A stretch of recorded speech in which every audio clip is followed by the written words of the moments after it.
Blog Talk Radio. Welcome to Last First Date Radio, featuring interviews with experts in dating, relating, and mating in midlife. And now, here's your host, Sandy Weiner. Hello, everybody. This is Sandy broadcasting from Israel for the second week in a row. I am here for a few weeks to visit my daughter, who now lives here with her family. So I get to spend amazingly delicious time and with my granddaughters. One is almost 3 and one is almost 2 months.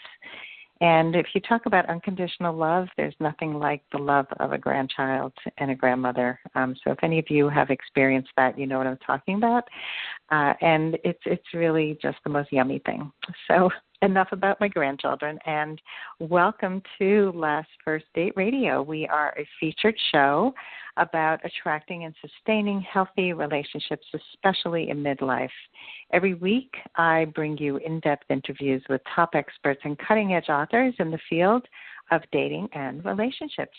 And today, I am going to be speaking with communications expert and author Sandra Fischer about communication tips for successful relationships. And this is for couples and singles. This is going to be a really rich show. Communication is one of the most important parts of a relationship. Anybody who has ever been in a relationship knows that when communication breaks down, it is really, really hard to have a healthy, happy, loving relationship. So this is something that I focus on. I'm really excited to talk about this today. And, one of the major focuses of my work is not just communication, but helping women value themselves and become women of value. And if you don't value yourself and learn how to create deeper, more authentic, meaningful connections, it's going to be really hard to have somebody value you for who you are. So every week I share a tip on how to be a woman of value, and this week's tip is to forgive yourself and others. So often it's hard to forgive others, but especially it's important to forgive ourselves, to be kinder to ourselves. And when it comes to forgiving others, it doesn't mean that you condone what they have done if they have hurt you. It means that you have forgiven them and found compassion for them and moved on from them. Because if you stay angry and connected in a really hurtful, hateful way, it just hurts you. So forgive yourself and others is this week's Woman of Value tip of the week. And another way to become a woman of value is to head over to my website, lastfirstdate.com, and sign up for my free guide if you don't have it yet. It is about the top 10 reasons why men pull away or disappear and how you can finally attract and keep the love you deserve. I want you to stop sabotaging your love life and start taking back your control by being a true woman of value. And one last thing is, if you're not yet a member of my free private Facebook group called Your Last First Date, please join us. Please apply to join. Just go to Facebook and enter in Your Last First Date in groups and apply to join. This is for women only, for single women only, over 40. And so if you want a place where the conversation is positive and supportive, come on over. All right, and now for Sandra Fischer. She is our guest today. She's a professional writer and consultant with a diverse background, specializing in communications, people development, and optimizing organizational effectiveness.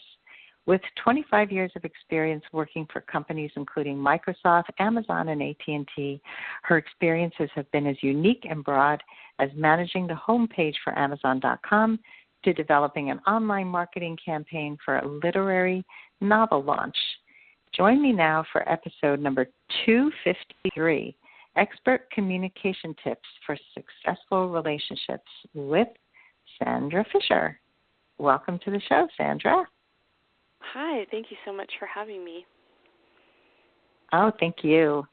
exciting topic, one of my favorite topics. So let's dive right in. And can you share with us, what are some of the most common mistakes that people make in relationships? Well, I think that this is, this is a place where we could spend a really long time, so I'll try to be super concise. I think to start, really, people fail to listen to each other, and they fail to listen with empathy. And listening is, I kind of laugh at listening because it's such a broad concept. There's so many pieces of really being a good listener. It's trying to understand, being curious, being patient, and really trying to understand the person's point of view and not always wanting to jump in and talk. Your body language, your tone of voice, the words that you use. What are you doing when you're actually talking or trying to listen? Are you playing with your phone? And so really being a good listener, I think, is one of the top qualities and skills that people can have in successful relationships, but it's also really one of the most common places where people make mistakes. So I think learning and how to be a really good listener is super, super important.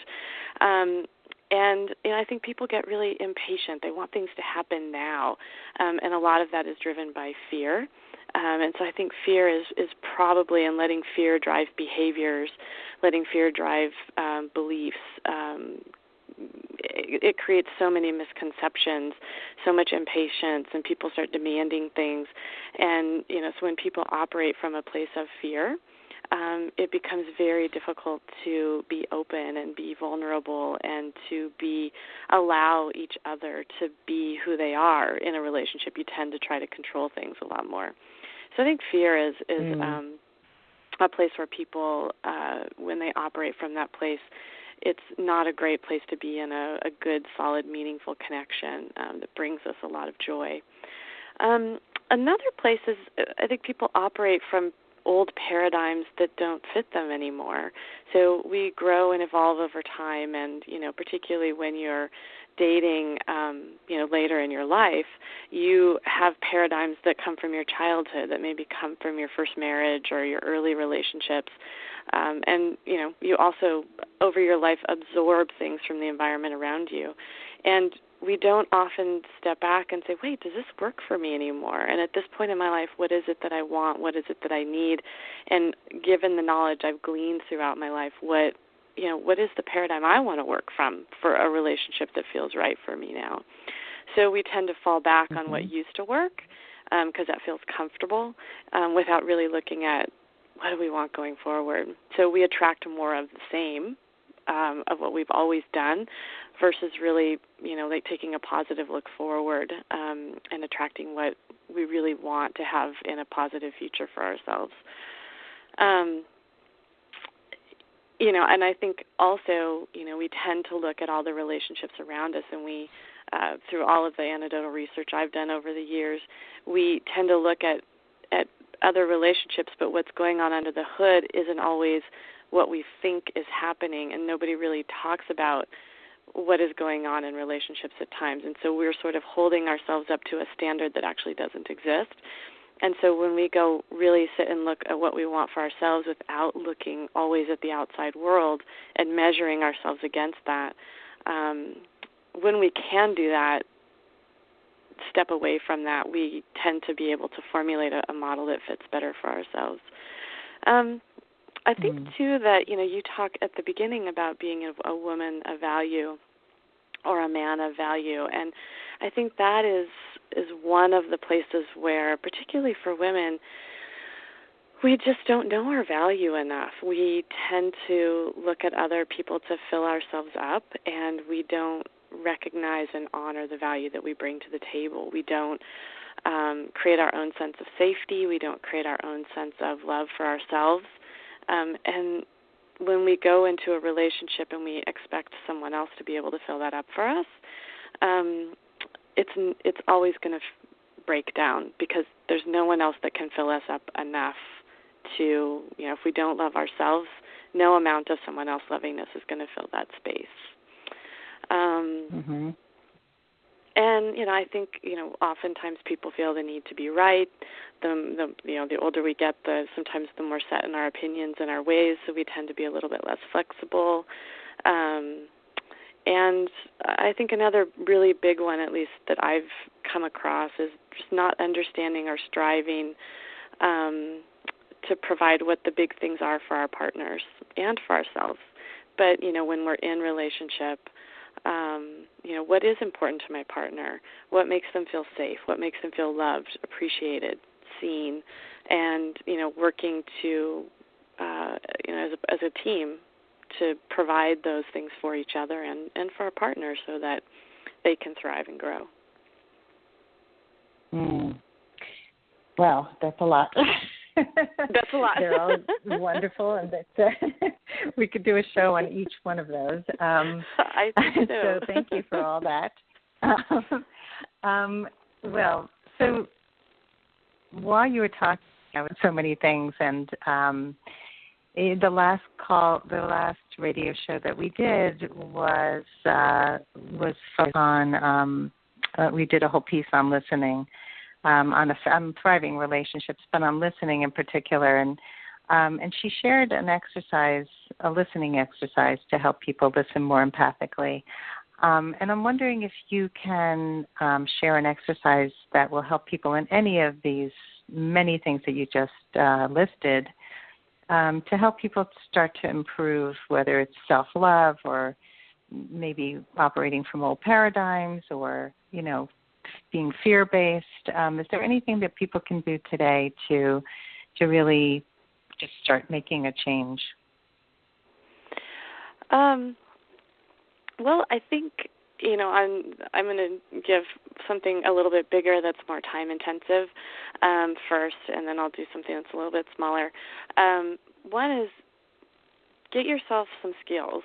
It's not like you can go to Safeway and buy them, but you invest in learning about how to be a good listener. So, read some books, go to a class, and it doesn't always have to be super complicated, but go find places where you can find experts such as the Gottman Institute, for example, or Working With You, or find some expert resources that can help you develop these skills, because relationships are one of those places where I've found, we will educate ourselves about our jobs. We will educate ourselves about learning how to knit or to drive a car better. I mean, there's 1,000 things where we actually go out and actively get educated.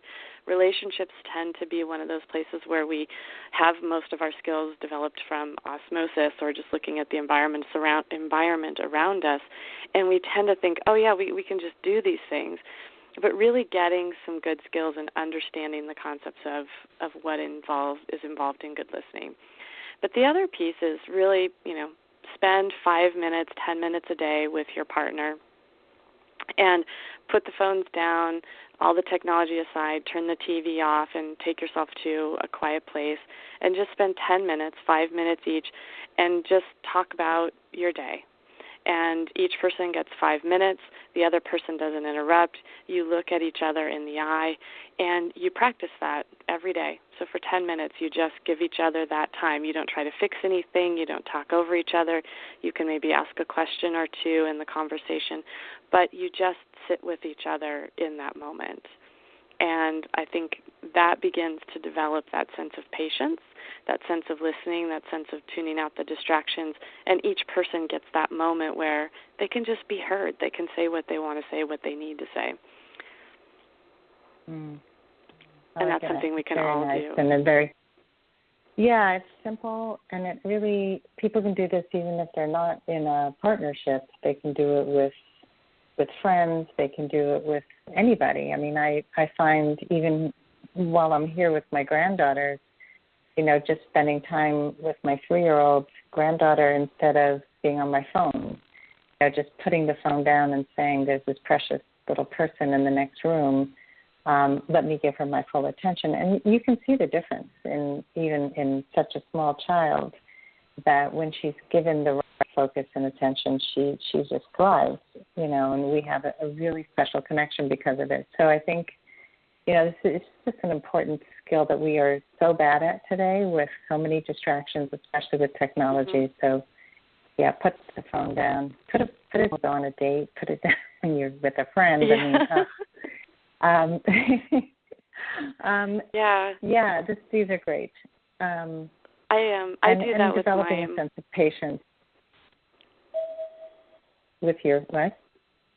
Oh, good. Go ahead. There's a slight delay, so I apologize if I spoke over. No, I do it with my almost 13-year-old daughter. And we'll sit and we'll put our phones down, and it's great because, like you said, it gives her a sense of she's really being heard. I'm in the moment. I'm not distracted by trying to fix dinner or do something else. I'm actually in that moment with her, and we're looking at each other. That connection with the eyes is also kinesthetically really important. Mm-hmm. Yeah, I was out to dinner with a friend, and she was telling me that her boss, who is now her boss, when she first met him, he did not make eye contact at all. And he also was trying to lowball her on her salary, and she immediately assumed that he was not trustworthy, that he was a liar. And she made up a whole bunch about him, and she really just didn't want to work with him. And she then, over time, he really pursued her, and she finally realized that he wasn't a bad person. He wasn't a liar. He just had trouble with eye contact, and he made no eye contact with anybody. It was a problem that he had, but now she enjoys working with him. So she said she learned a lot from that experience of that, not making assumptions about people, but also how important eye contact is, because body language really matters. How we sit, how we face each other, how we look at each other. Really, it all matters. But let's go on to if people are in the dating phase and they want to enter a new relationship, and a lot of people are at this point where should I stay or should I go? What are some important people should ask themselves before they actually enter into a new relationship? I think one of the key questions is really understanding what's really important to them, and having that pretty clearly defined. And they don't have to have this person has to have brown hair and blue eyes and have this kind of a job. I think it's really more about what is going to create a fulfilling life for them in terms of having a partnership. Second, I think people really have to understand what do they bring to the table, what's really positive, and also where do they need to do more work. I always crack up, when you go to a nursery to buy a tree, on the label, it says this tree is going to grow 15 feet. And you come home, you put it in the ground, you give it some TLC, and it turns out, no, that tree actually isn't going to grow 15 feet. It's just going to keep growing. So we never, ever stop growing, just like trees don't ever stop growing. And especially, the more you care for it and the more you love it. So I think that's an interesting concept of it, growing eventually stops, because it doesn't. So where can we grow more? Where do we need to invest in ourselves? So growth doesn't have an end point. And, I think what are they ready for is also a really good question, and being clear about that. So are they ready for potentially getting married again? Are they ready just for dating? Are they putting their toe in? So kind of where are they on that scale? And, are they just, in terms of that readiness, do they feel confident in their own life and on their own, so they're not really looking for someone else to fill a hole that was left by someone else or some other experience? Can they meet their own needs? Because when you can, and it goes back to that sense of value, when you can meet your own needs, you come into potential relationship situations with a lot more confidence. And there's a power balance, too. I've watched some folks date, that are kind of later on in life, and their circumstances are, they have, had previously been married and left in maybe some difficult financial straits, or difficult emotional straits, and then they just rush right into recreating the situation that they had left previously, and they aren't necessarily any happier than they were before. It's just the scenery looks different. So really, are you standing on your own 2 feet, and are you happy in your own right, and you're not looking for a relationship to fix something? Mm-hmm. So these are all great questions to ask yourself. And I'm also wondering, like, when you're evaluating a partner, are you looking that for them to have done the same work? Like, what kinds of questions do you want to ask about a partner, a potential partner? I think, in the beginning, really understanding where they are in their lives, and have they done the work? And I think there's lots of great questions that can get at that, which is one of the things that I created a tool called Relationship Reveal, and when I encourage people to use it to help identify what's important to them in a partner and in their relationship, and then it also gives some questions to get at that when you're talking with someone else. But in general, I think, if you know what's important to you, ask them about those things. If it's really important to you that you have the space and time and freedom to travel, talk to them about, what interests you about your life now. How do you feel about getting involved? How do you feel about, affection and kissing? How do you feel about a sense of freedom? How do you feel about, really anything that is important to you? So how do you feel about listening? What have you learned from previous relationships? What have you learned about what you want from your life going forward? So, I think that there's lots of questions that you can ask. One of the things that I think can be really important in that get to know yourself phase, or get to know each other phase, and when you're asking other partners, is you want to be careful not to make it like you're giving them a questionnaire, and make it light and fun, and getting to know who are they as a person, and then you can start to make those things line up. But just find out, what are you interested in? What do you like? What excites you in terms of being in the world today? Where are your priorities? Tell me about your family and your experiences, your past life. What do what is the road you've traveled to get here? So there's lots of questions that you can ask to get to know people. Yeah, I think that these are great questions, and I think also the whole interrogation thing. I mean, I've heard men say to me, "I feel like I'm on, I'm being interrogated," and it's such a big turnoff when somebody just fires a lot of questions, and it really calls to mind what you brought up before about fear. That many people are dating with tremendous fear, and they're trying to prevent future heartache. And, and they keep asking these questions to make sure they don't get hurt again. And it's like you're bringing all your past baggage to the date, basically saying, I got hurt. Somebody cheated on me, so maybe you'll cheat on me. And so I'm going to ask you a million questions to find out if you cheated on your spouse. And, it's like, okay. Yeah. Yeah. So and I think don't do that. Don't do that. Yeah, go ahead. I think it's that light, fun aspect of getting to know someone again, of being in that initial dating stage. And I think people, they want to rush sometimes when they're coming from a place of if you're coming from a place of needing to be filled up by someone else, then you will tend to want to rush things. You have a goal in mind. It's like, okay, I want to get married again.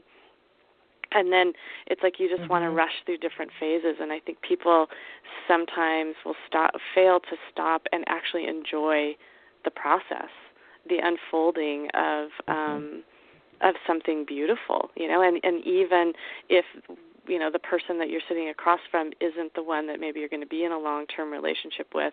Maybe you date a couple of times. There is really can be a lot of pleasure and enjoyment in just that process of discovery with someone else, if you make it really light and fun and positive. And then with each time you go out and you're getting to learn something new about someone else, you're also learning more about yourself. Yeah, so true. And I'm actually dating while I'm here in Israel. I decided, what the heck, let's see what dating's like here. And I've had 2 dates. I have another one coming up. And it's really interesting for me to compare and contrast how men are here as opposed to in the New York area. And I'm finding men are a lot more clear in general. They're clear with their intentions. They're much quicker to get to the first date and the first phone call. They're not like hanging out on text, and it's I like it. I like it a lot. And and I'm always open to, what can you learn about them and about yourself. I think it's a journey. So we just have a few minutes left, and I want to kind of talk about something that I think would apply to both people in dating and also people who are in relationships already. And that is one of the hardest things to communicate, which is when your feelings are hurt. So can you give some tips on how to have that conversation in a way that keeps you connected to the other person? When I was younger, one of the first things I ever learned about communicating with another person is, how to avoid blaming. And it's difficult because when we communicate to someone that we've been hurt, inherently in that conversation, you did something that hurt me, and I'm sad. And if someone loves you, then they're going to be sad too that they've done something to hurt you. So I think keeping when we have to communicate something like that, I think keeping it honest and real and being brave enough to actually say something about something that's hurt us. A lot of times we get in the habit of stuffing our feelings. So being as coming forward to someone and being kind and saying, I feel, fill in the blank, I feel sad that the other night when I was trying to talk to you, you just rolled over and went to sleep, and that really hurt my feelings. Is there a way, can we talk about this some more? And maybe if I want to recognize that maybe you were tired, is there another way that we can find a way to communicate? And so trying to collaboratively come up with solutions, stay away from blaming statements. And really one of the most important things is finding the right timing to have the conversation. So if you're trying to tell somebody that your feelings have been hurt, when they're out the door, headed out the door to go to work, when they're stressed, when maybe they've had a really bad day, the outcome of that conversation is not going to be as positive as if maybe you waited till there might be an opportunity to have a much more positive outcome when they're they don't have as many distractions, they're in a better frame of mind, and maybe you can even set it up in advance and say, hey, can I have a few minutes of your time later this afternoon? Maybe I can come down and we can have lunch. When would be a good time to have a conversation? And then they can feed back to you, oh, hey, I'll be home at this time tonight. Let's talk then. So this goes back to that thing almost where I started, where we talked about impatience. And when we have to have everything happen right now, sometimes we fail to find the right timing. So a lot of that in communicating those feelings is staying away from blaming, communicating honestly and using I statements about how you feel and not necessarily what they did. Well, you did this to me. Here's how I feel about this, and finding the right time to do so and coming up with a solution so that it may not happen again in the future.